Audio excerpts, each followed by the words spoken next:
So this is how the shower squeegee comes. I'm gonna take this, all you just do is just peel off this section, and then we're just gonna stick it onto the wall like this, and then I can just hook up my squeegee on there like that. So this is my shower. You can see it has all this stuff in it. Okay.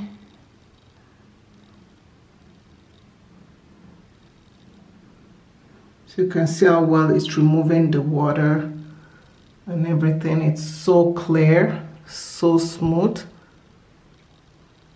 You can see how well it's cleaning it. It's making it all nice and smooth. So compare this to this, you can see that there's a difference. So it works really well, and it doesn't scrape, it doesn't leave any line whatsoever. It's very, very clear.